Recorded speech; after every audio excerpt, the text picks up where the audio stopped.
Okay, so the big question, sulit ba bumili ng second-hand laptop? The answer is, we are not an anti-second-hand. Actually, I'm an advocate of a second-hand laptop. May mga considerations bago ka bumili ng second-hand laptop. And I'm gonna give you 5 considerations bago nyo bilhin yung second-hand laptop.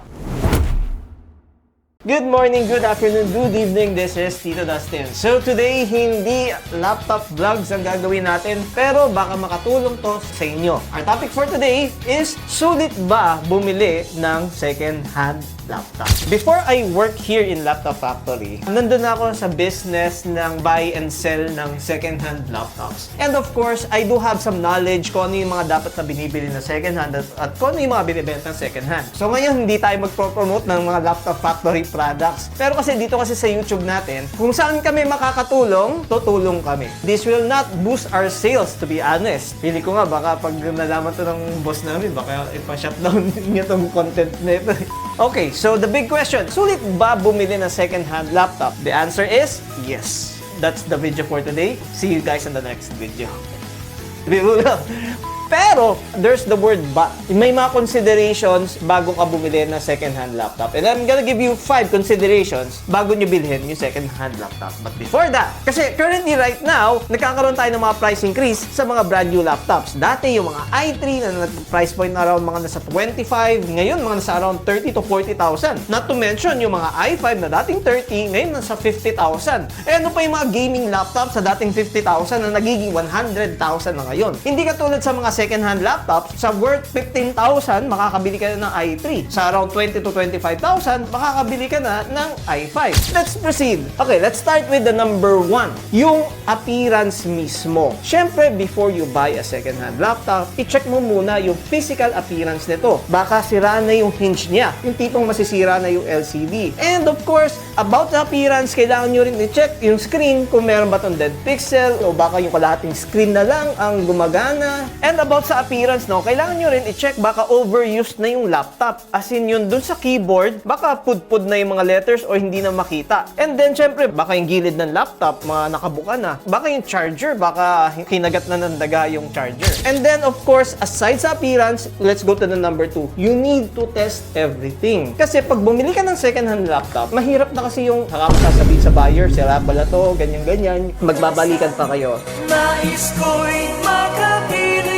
There's a hassle eh. So, before you buy the product, of course, most of second-hand resellers naman, you can test the product na muna. Ano ang kailangan mo i-test dyan? Number 1, yung keyboard, if all the keys are working. And then, yung mga ports, yung webcam, kung gumagana ba yung web camera, or baka hindi na gumagana yung microphone ng camera. And of course, yung sounds. Baka yung isang side na lang ng speaker yung gumagana, or baka basag na yung sound ng speaker. Kaya nga, dun sa mga brand new laptops, may liberty na 1-week replacement eh. Kasi sa brand new laptops, anything na may defect, dito sa Laptop Factory, no, na hindi nyo na-test dito sa store, pag may sira yan within the week, papalitan agad. Hindi to katulad ng mga second-hand laptops. Well, not unless if you have an agreement dun sa seller o dun sa binilhan mo. But most of it, syempre, pag binili mo na yung laptop, babay na, tapos na ang transaction. Kaya it is better to check everything. And then, syempre, kasama dyan, yung i-check nyo if there are history of repairs. Kanina sinabi ko, baka may mga kulang na screw. Baka dating 16 gig yan.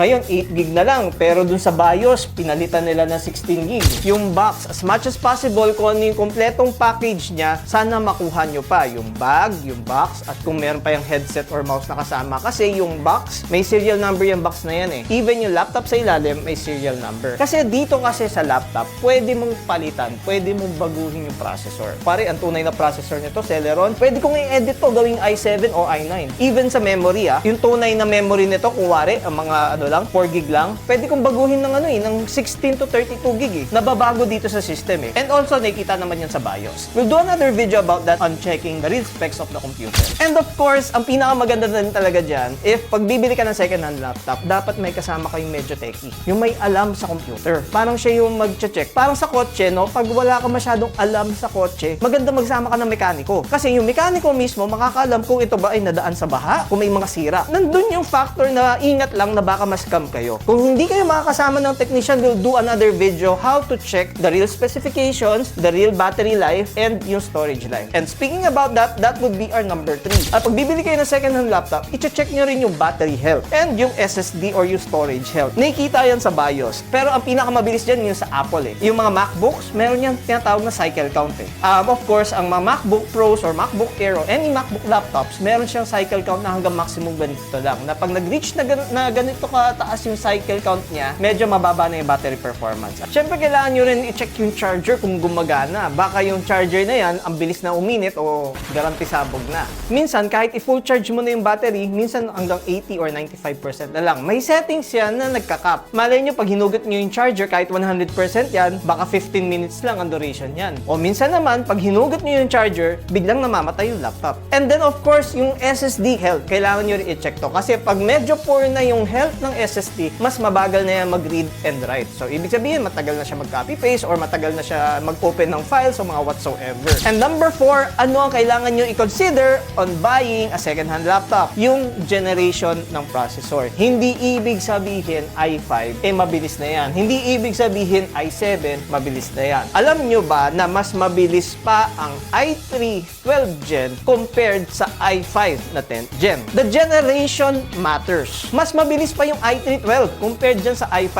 10, as you can see dyan sa benchmark. At hindi lang yon. If mas mabilis pa yung i5 13th Gen compared sa i7 na 11th generation. So, hindi lang to basehan ng processor na i3, i5, i7. It is also based on the generation of the processor. Ganun din sa Ryzen. Diba sa Ryzen, may Ryzen 3, may Ryzen 5, may Ryzen 7. Meron din tayong tinatawag na 5,000 generation, 6,000, 7,000, 8,000, and 9,000 generation. Ngayon, paano ba natin mako-compare to? Pwede nyo naman na i-check din sa internet or pwede nyo actually, pwede nyo chat GPT eh, yung benchmarking ng processors. Hindi ibig sabihin na for 10,000, i7. Pero yung generation pala ng i7 na yun is 8th Gen. So, mas mabilis pa yung latest processor ng i3 doon. Ganun din sa memory. Meron din siyang generation. Diba? Meron tayong tinatawag na DDR3, DDR4, pati DDR5. It's also a consideration. Ngayon, speaking about memory, no, kung bibili kayo ng second-hand na laptop, ang maganda sana yung upgradable. Yung pwede nyo pandagdagan ng memory. Kasi may mga ibang laptops kasi na built-in na hindi mo na pwedeng dagdagan yung memory. So, of course, ang purpose nun is for future-proofing. Alam nyo, dati,